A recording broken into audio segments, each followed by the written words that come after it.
ਦਿੱਲੀ ਸਿੱਖ ਗੁਰਦੁਆਰਾ ਪ੍ਰਬੰਧਕ committee ਦੇ ਪ੍ਰਧਾਨ ਦਾ ਅਹੁਦਾ ਛੱਡਣ ਦੇ ਐਲਾਨ ਤੋਂ ਕੁਝ ਮਿੰਟ ਬਾਅਦ ਹੀ ਮਨਜਿੰਦਰ ਸਿੰਘ ਸਿਰਸਾ ਭਾਰਤੀ ਜਨਤਾ ਪਾਰਟੀ ਵਿੱਚ ਸ਼ਾਮਲ ਹੋ ਗਏ। ਭਾਜਪਾ ਨੇ ਉਹਨਾਂ ਦੀ ਪਾਰਟੀ ਵਿੱਚ ਸ਼ਾਮਲ ਹੋਣ ਦਾ ਵੀਡੀਓ ਟਵੀਟ ਕੀਤਾ ਹੈ।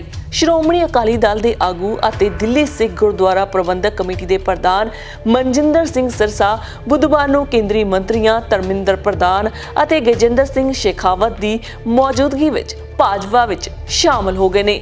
ਸ਼ੇਖਾਵਤ ਜੋ ਕਿ ਆਗਾਮੀ ਪੰਜਾਬ ਵਿਧਾਨ ਸਭਾ ਚੋਣਾਂ ਲਈ ਭਾਜਪਾ ਦੇ ਇੰਚਾਰਜ ਨੇ ਕਿਹਾ ਕਿ ਸਿਰਸਾ ਦਾ ਪਾਰਟੀ ਵਿੱਚ ਸ਼ਾਮਲ ਹੋਣਾ ਯਕੀਨੀ ਤੌਰ ਤੇ ਅਗਲੇ ਸਾਲ ਦੇ ਸ਼ੁਰੂ ਵਿੱਚ ਹੋਣ ਵਾਲੀਆਂ ਪੰਜਾਬ ਵਿਧਾਨ ਸਭਾ ਚੋਣਾਂ ਵਿੱਚ ਮਦਦਗਾਰ ਸਾਬਿਤ ਹੋਵੇਗਾ।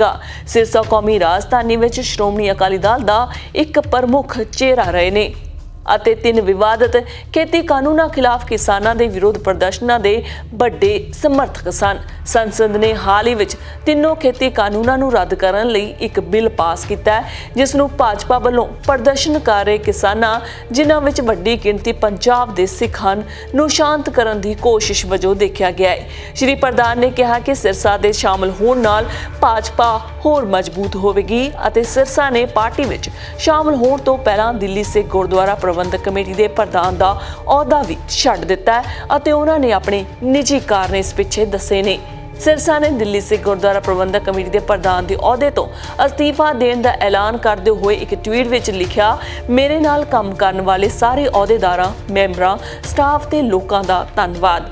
ਮੈਂ ਦਿੱਲੀ ਸਿੱਖ ਗੁਰਦੁਆਰਾ ਪ੍ਰਬੰਧਕ ਕਮੇਟੀ ਦੇ ਪ੍ਰਧਾਨ ਦੇ ਅਹੁਦੇ ਤੋਂ ਅਸਤੀਫਾ ਦੇ ਰਿਹਾ ਹਾਂ। ਮੈਂ ਆਉਣ ਵਾਲੀਆਂ ਦਿੱਲੀ ਸਿੱਖ ਗੁਰਦੁਆਰਾ ਪ੍ਰਬੰਧਕ ਕਮੇਟੀ ਦੀਆਂ ਅੰਦਰੂਨੀ ਚੋਣਾਂ ਨਹੀਂ ਲੜਾਂਗਾ। ਆਪਣੇ ਭਾਈਚਾਰੇ, ਮਨੁੱਖਤਾ ਤੇ ਦੇਸ਼ ਦੀ ਸੇਵਾ ਕਰਨ ਲਈ ਮੇਰੀ ਉਹੀ ਵਚਨਬੱਧਤਾ ਬਰਕਰਾਰ ਹੈ।